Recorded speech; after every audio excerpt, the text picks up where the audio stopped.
She was just 7 years old. No screams, no broken branches, no trail to follow. She walked into a park on a warm summer morning and vanished. For 12 years her name faded from headlines. Her photo disappeared from bulletin boards, and even her family stopped believing they'd ever see her again. But one afternoon, a woman returned to that same park, the sister who never stopped searching. And beneath the roots of an old oak tree, she found it, a broken toy. A message carved in fading ink, and with it, a truth more devastating than anything she imagined. Before we begin, tell me in the comments, do you believe some things are buried so they're never found? Now take a breath and come with me, because what you're about to hear is a story that to stay buried. The morning sun spilled over the edge of the Blue Ridge Mountains, washing Asheville, North Carolina, in a haze of gold and blue. It was one of those quiet mornings when the town still felt half asleep.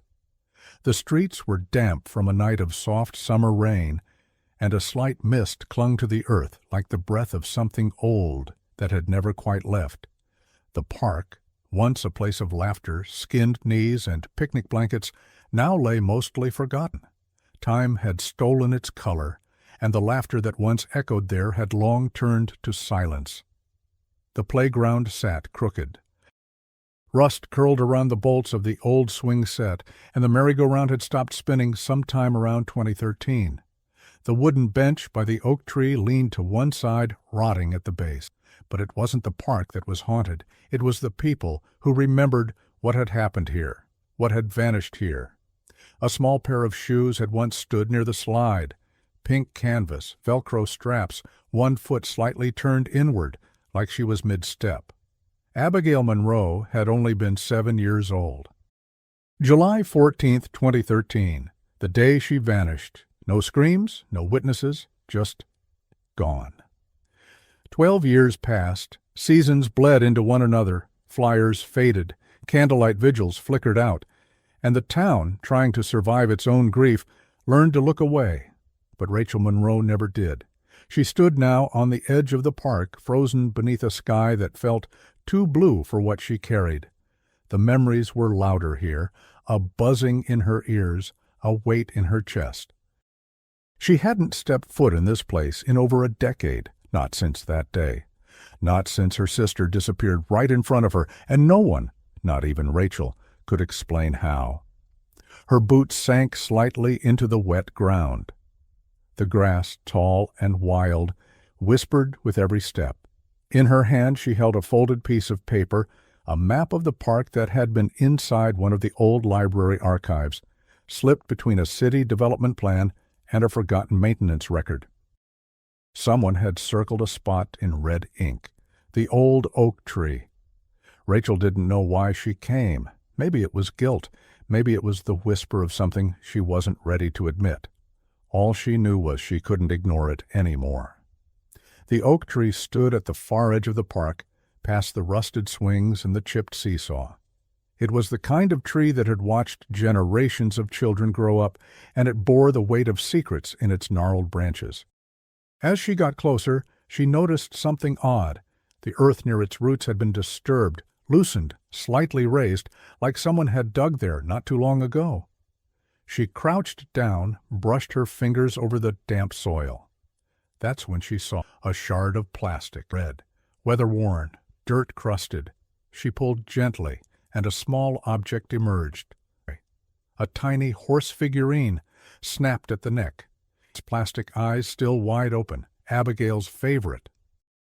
Rachel remembered buying it with her at a garage sale the week before everything changed. She stared at it, her breath catching. This shouldn't be here. No one should have had this, not after all this time. She flipped the toy over and froze. Someone had written on it, scribbled in shaky ink, "Tell her I tried." Rachel's hands began to tremble. The words were faded, weathered by rain and sun. But they were there. Someone had buried this, someone who knew. Suddenly, the park no longer felt like a place. It felt like a memory trying to surface. The chirping of birds faded, the wind stilled. All she could hear was the sound of a single swing creaking behind her, even though no one else was there. Her mind raced. Why now? Why here? She stood slowly, toy in hand, heart pounding. Every instinct screamed that this was not just a coincidence. Someone had left this to be found. Someone wanted her to come back here. The air shifted, colder, heavier. And then footsteps, soft, deliberate, not from the gravel path or the parking lot, but from the woods behind the oak. Rachel turned sharply, but there was no one, only trees, silence, and a memory. 12 years ago, Rachel had sat on that same bench under that same tree, arguing with Abigail. She couldn't remember why, only that Abigail had cried, that Rachel had walked away, that when she turned back, her sister was gone. She had told the police she looked away for just a second. But that wasn't true. She had walked away for real, furious, and she had never told anyone that. A flicker of movement in the trees snapped her back. Nothing, just shadows. Rachel looked down at the toy again. Her fingers tightened around it. This was no accident.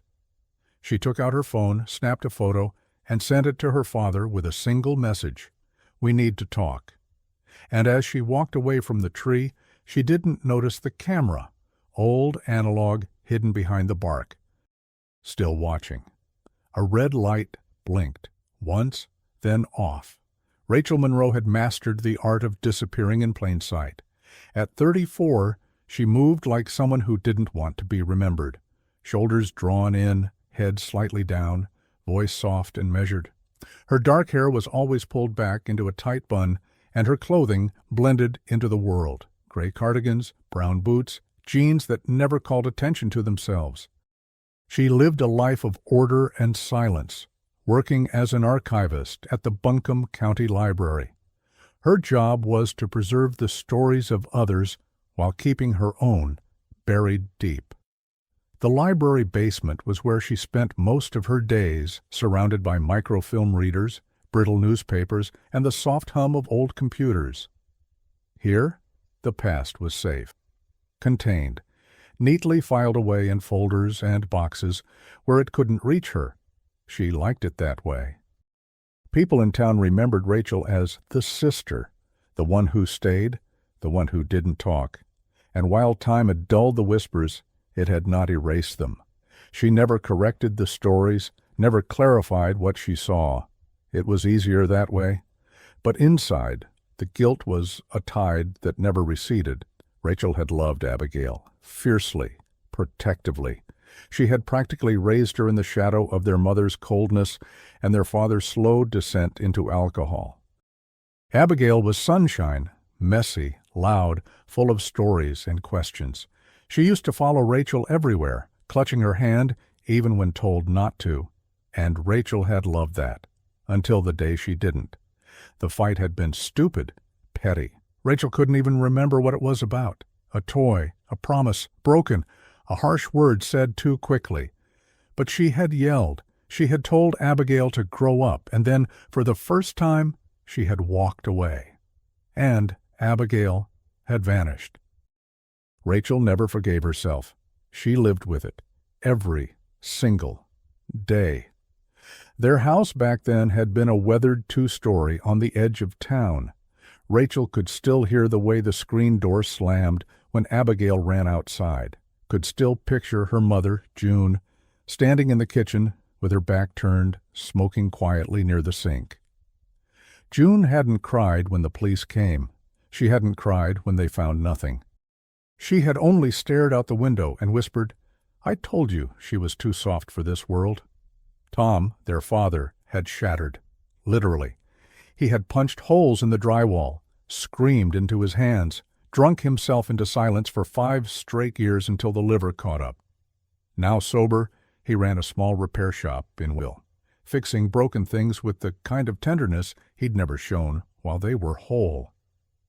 Rachel hadn't spoken to him in 3 months. Not since she told him she was done chasing ghosts. She wasn't so sure. She stared at the horse figurine again that night, turning it over in her hands. Its paint chipped, the plastic warped slightly from years of weather. The writing on it, "Tell her I tried," wasn't something a child would write.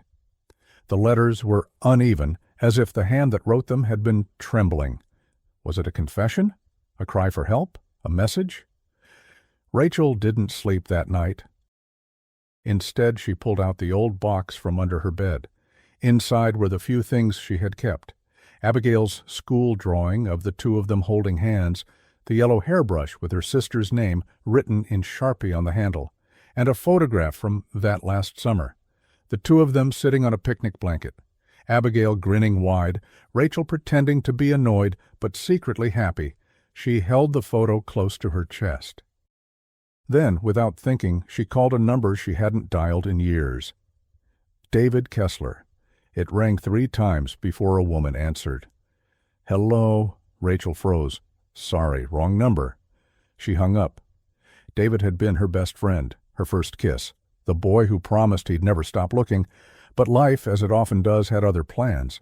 He got married, stayed in town, became a paramedic.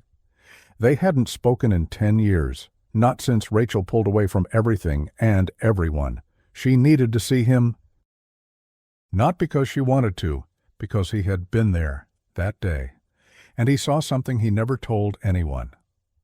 The next morning she went to the repair shop. The bell above the door jingled softly as she stepped in. The place smelled of oil, rubber, and lemon-scented cleaner. Her father was hunched over a fan motor, hands greasy, eyes red-rimmed from lack of sleep or too much thinking. He looked up. And for a second, they just stared at each other. No hug, no smile. Just history, hanging between them like "You found something," he said, wiping his hands. She nodded, reaching into her coat pocket. She placed the horse figurine on the counter. Tom's hands trembled as he picked it up. "I know. Where?" "In the park, near the old oak." He didn't speak for a long time. Then, "I buried something there." Rachel's eyes shot up. "What do you mean?" "Not her," he said quickly. "God, no. I mean, I buried that toy. The night she went missing." Her breath caught. He looked away. "Because I found it in the garage. I thought it was a sign. I didn't want your mother to see it. She was breaking. I buried it so it wouldn't hurt her more." "Why not tell the police?" "Because it meant she had been in the garage, and I didn't want them thinking that I..." He stopped. Rachel felt the room spinning. All this time she thought the toy had vanished with Abigail. But it had been here, with him, buried, hidden. "Why are you telling me this now?" she asked. "Because maybe it wasn't me who buried it." That night Rachel drove to David's house. She parked across the street, watched the light in the kitchen flicker on-off, then on again. The porch light cast long shadows across the lawn. It looked like any ordinary home, a wife, a child, a life that had moved on. She hadn't. Her phone buzzed, a number she didn't recognize. She answered. Silence. Then, breathing, then, a voice. "Stop digging, Rachel." Rachel barely slept after the phone call. The voice had been calm, deliberate, not robotic, not masked. It was a man. Middle-aged, maybe, not familiar, but what struck her most was the finality of the message. "Stop digging, Rachel." No explanation, no name, just a warning.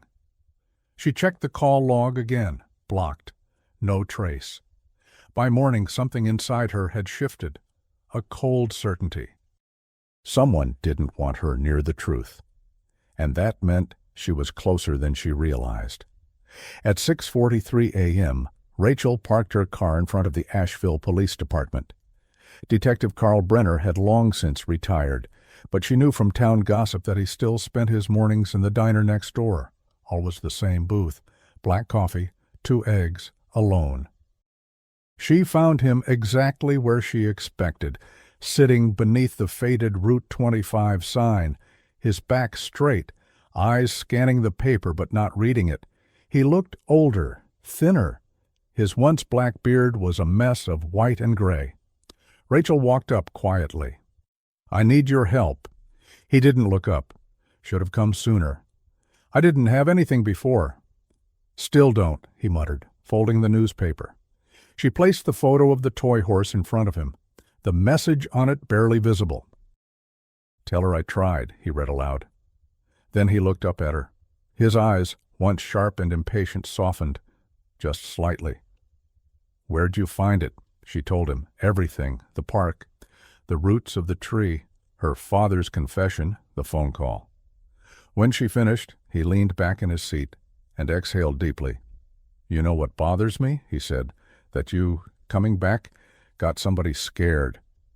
He pushed the photo aside and stared through the diner window. "I remember thinking it didn't add up," he said. "No signs of struggle, no sightings. It was like she vanished into vapor. But kids don't do that. People help them vanish. Or cover it up." Rachel felt her stomach twist. "You think someone we know did it?"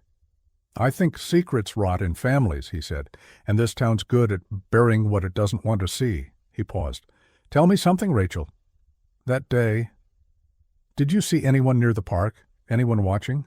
She did, then nodded. "There was a white van. I remember it now. Parked by the trees. No markings? No plates on the front? I didn't think anything of it at the time." Brenner's face darkened. "There was a string of reports about a van like that back then, following kids near schoolyards. Nothing ever stuck, no license plates, no driver descriptions. Why didn't you tell us that before?" "I didn't remember until now," she whispered, "or maybe I didn't want to." Later that day, she returned to the library en Bois, but the archives room had been disturbed, files pulled, a drawer left open. The city park blueprints she had been using were missing. Only one thing had been left behind: a photograph, old, curled at the edges, taken from a distance, Rachel and Abigail at the park the day she disappeared. But the photo was different than the one Rachel remembered. In this one, they weren't alone. In the background, near the trees, stood a man, his face blurred, but his posture familiar. Rachel's hands trembled as she turned the photo over. On the back, a single phrase was written in pencil: "You left her." She dropped the picture. Someone was watching her. That night, Rachel returned home and locked every door and window. Her small apartment above the antique shop now felt too quiet, too exposed. The sound of the refrigerator hum became unbearable. Every creak in the floorboard felt loaded. At 11:22 p.m., someone knocked on her door, not loud. Just once. She didn't move. Another knock, slower this time. She grabbed her phone, dialed 911. Before the dispatcher could speak, a voice whispered from the hallway. She screamed, but no one came. Then silence. By the time the police arrived, the hallway was empty. No one had seen anything, no prints, no sign of forced entry. Rachel couldn't stop shaking. This wasn't random. This was personal. The next morning she went to see David Kessler. He opened the door slowly, surprise flickering in his eyes. He hadn't aged much, still had that same nervous energy, that half smile he used to hide pain. "Hey," he said. They stood in silence. "I know this is strange," she said, "but I need to talk to you about Abigail." He nodded. "Come in." The house smelled like cinnamon and baby powder. A toddler giggled from another room. David's wife was nowhere in sight. Rachel sat at the edge of the couch, tense. "I remembered something," she said. "The van, the fight, the time." "I've thought about that day for 12 years, he said. "More than I should have." "Then tell me the truth." He hesitated. "I saw her run into the woods," he said finally. "After you left, I followed, just a bit. But then I heard something, like a branch snapping, a voice I didn't recognize." "Why didn't you say this before?" "Because I was scared, because I was 14. Because your mom told me not to." Rachel's blood ran cold. "My mother? She came to my house that night, told me to stay quiet, that it would only make things worse. Said..." She couldn't lose both of you. Rachel felt the floor drop beneath her. What had her mother known? What had she covered up? Rachel didn't speak to her mother for 2 days. She needed time to think, to feel the weight of what David had told her, but mostly she needed to stop shaking. Her mother, cold, calculating June Monroe, had silenced the only witness to Abigail's last known movements. And for what? To protect Rachel? To protect herself? Or someone else? Rachel drove to the edge of town, where her mother now lived in a small, beige apartment complex. June had shrunk with time, smaller, thinner, her once dark hair now white as frost.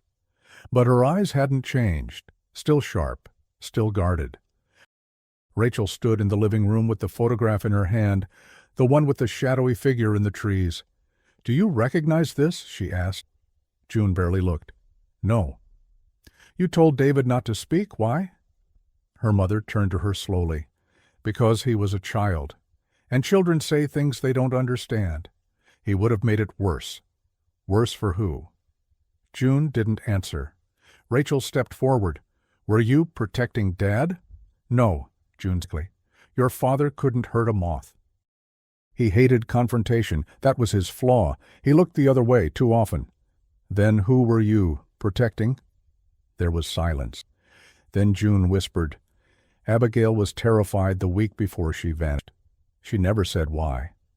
But she started sleeping with the closet light on. She clung to you more than usual. And the day she disappeared, she told me she didn't want to go to the park." Rachel blinked. "Why didn't you tell me?" "Because I thought it was just nerves, just a child being dramatic."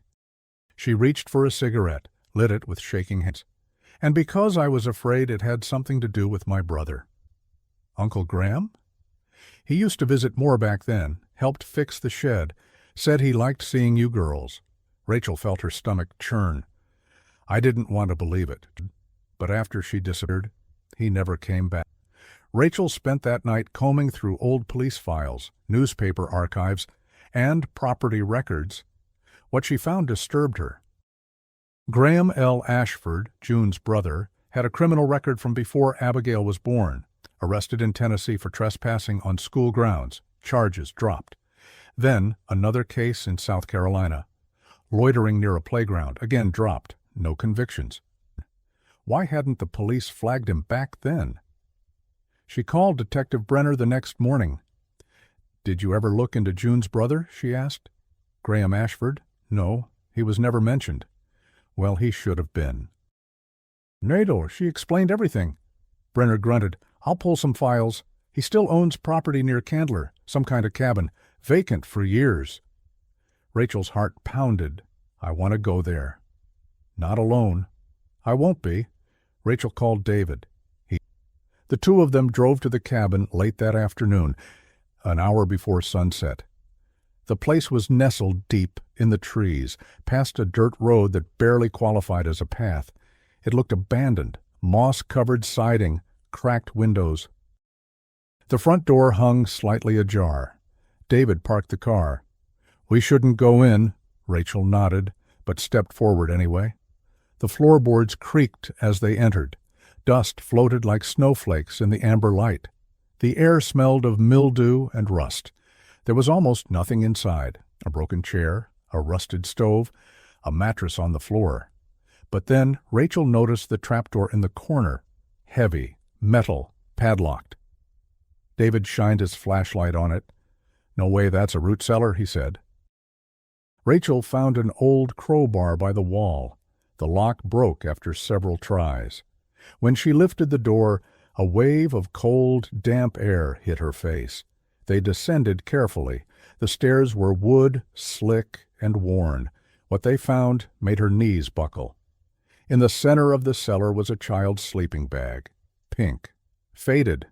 Next to it, a set of drawings, stick figures, crude houses, a girl with pigtails, the name Abby written again and again on the edges. David's flashlight trembled. "This is where she was kept," he whispered. Rachel stared at the walls, scratches, marks, a small tally etched into the concrete. Counting days? She stepped closer and saw something written in red crayon. "Rach, I hear you." "I'm here. Don't stop." Tears blurred her vision. "She was alive," Rachel sobbed. "She was alive down here." They called the police. Brenner arrived within the hour, stunned. The forensics team sealed off the cabin. DNA was taken, photos cataloged. The sheriff issued a statement by morning. Evidence of unlawful detainment had been found. The property belonged to Graham Ashford, who had disappeared 12 years ago and was now being actively sought. But the news was only just beginning. The toy horse recovered by Rachel, now tested, revealed blood traces, partial DNA, a familial match to Abigail, but something else too. A second set of DNA, male, not Graham's. This wasn't the work of one man. It had been a network. And someone else in town was still involved. Rachel stared at the lab report in her trembling hands. The second DNA match. It wasn't Graham Ashford. It wasn't a stranger. It was a relative, a direct male relative, and she only had one, her father. Tom Monroe sat alone in his workshop fixing a broken radio when Rachel walked in. The air smelled of dust and metal. The windows were half open, letting in warm summer wind that felt completely at odds with the chill that spread through her spine. She held up the paper. "They found DNA," she said quietly. "Yours, on the toy." He froze. "No. Don't lie." "I'm not," he whispered. "I never touched that horse, not after—" "I told you, I buried it." She stepped closer. "Then explain how your DNA was on it." "Blood, Dad. Not sweat, not skin. Blood." Tom stared at the floor. His voice cracked. "I cut myself. That day. Fixing the gate. My hand was bleeding. I picked up her backpack from the porch. Maybe it dripped." "I didn't even think—" Rachel stepped back. "She was in that cellar. Someone kept her there. For months, maybe years, she left messages. She scratched words into concrete. Dad, she was calling for me." Tom's face crumbled. "I didn't know," he said. "I didn't know, Rachel. I swear to God—" "Then who?" "I don't know." But she saw it in his eyes. He did. 2 days later, Graham Ashford's body was found in the forest, 30 miles from Asheville, buried in a shallow grave, skeletal remains. A tattered jacket, the cause of death. A single gunshot to the chest, the estimated time of death. 11 years ago, 1 year after Abigail disappeared. The discovery destroyed everything Rachel thought she knew, because Graham couldn't have kept Abigail for a year if he had been dead most of that time, which meant someone else had taken her, and someone else had killed Graham. Rachel sat with Detective Brenner that night, the weight of every unanswered question pressing against her chest. "You knew," she said, "didn't you?" He didn't deny it. "I suspected." "Why didn't you say anything?" "Because there was no evidence, and because I didn't want to destroy your family without cause." Rachel stared out the window. "I think my mother knew he was dead." "What makes you say that?" "She never once asked where he'd gone, never filed a report, never mentioned his name again. What mother forgets her own brother?" Brenner leaned forward. "You think she killed him?" Rachel shook her head. "No. But I think she knows who did." Later that night, Rachel returned home to find a small envelope taped to her door. No postage, no handwriting. Inside, a single strip of an old photograph, a torn yearbook picture, high school. A boy's face circled in red. Someone had written over it, "Not who you think." She took the fragment to the library and searched through the old school archives. The full photo revealed 4 teenage boys. One of them was her father, another Graham. The third was a boy named Roger Kemp, who had moved out of town after graduation. But the fourth, she gasped. It was Carl Brenner. Rachel didn't confront him immediately. She needed proof. So she called David again. "We need to find Roger," David agreed. They tracked him to a small town in Georgia, a recluse, recently hospitalized. They drove 5 hours, spoke to a nurse who said Roger didn't speak much. except in his sleep. Mumbled about the woods and the girl in the floor, Rachel managed to get 5 minutes with him.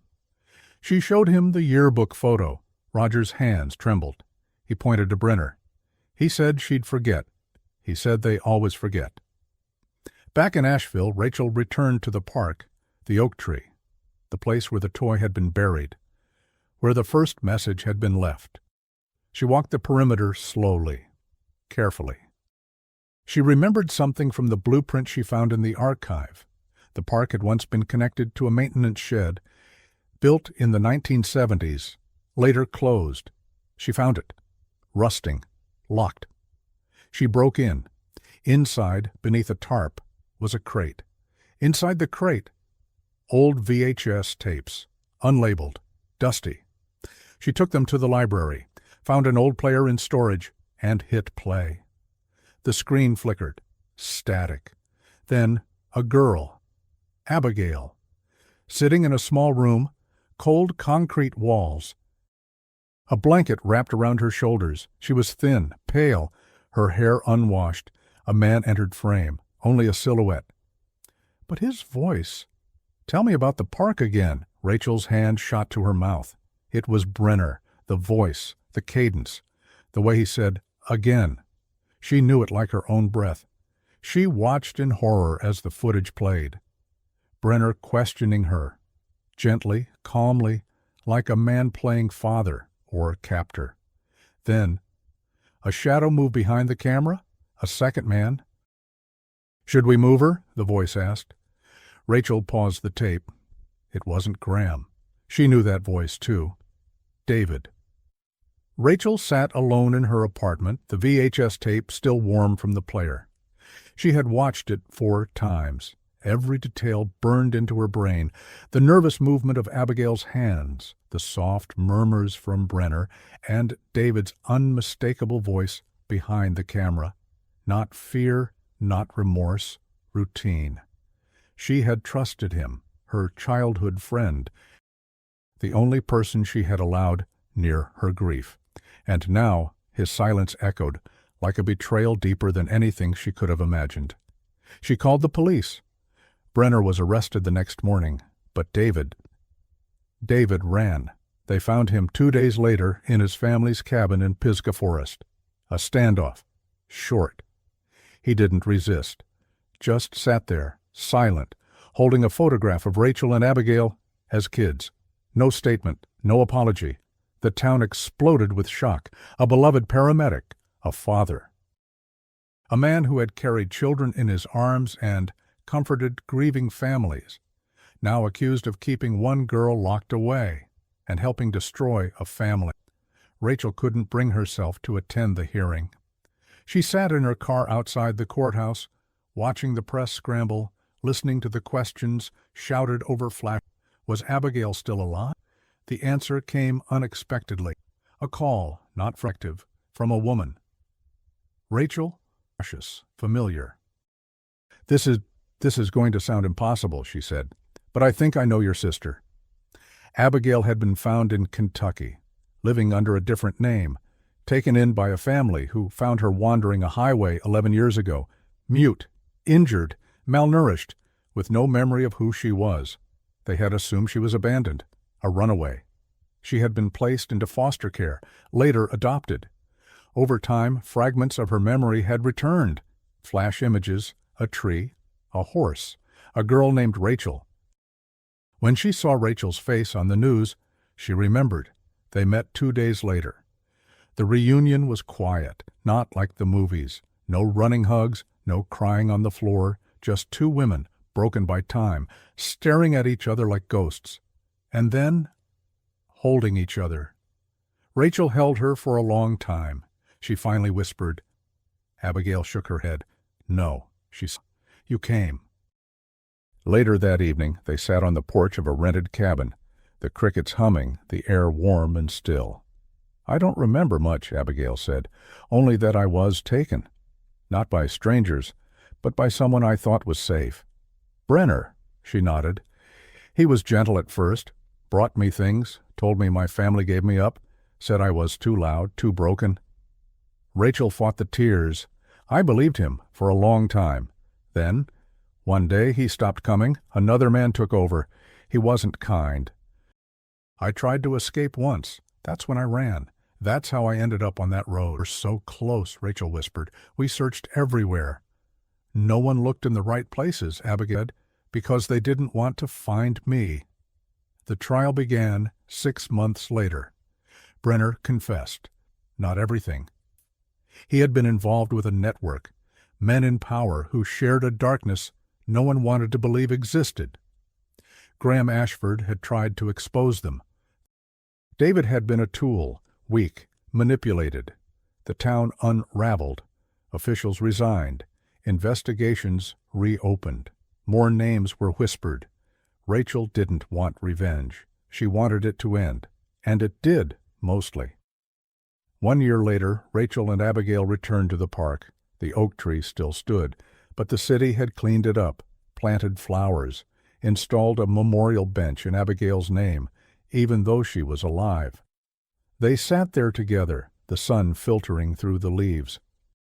Rachel reached into her bag and handed Abigail something. The horse figurine, cleaned, whole. Someone had reattached the head.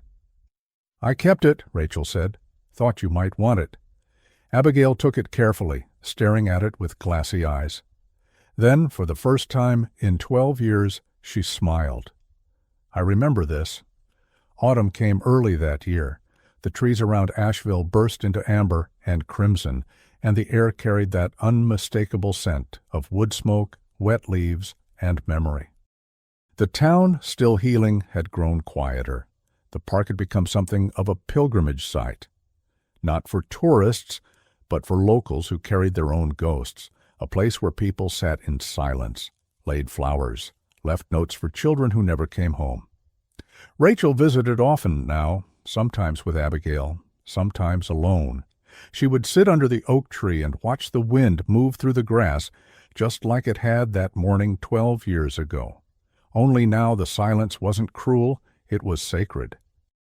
Abigail had changed. Of course she had. She was 20 now, studying psychology, trying to turn her trauma into something useful. There were nights when she still woke up screaming, days when she wouldn't speak, but she was alive, and she was trying.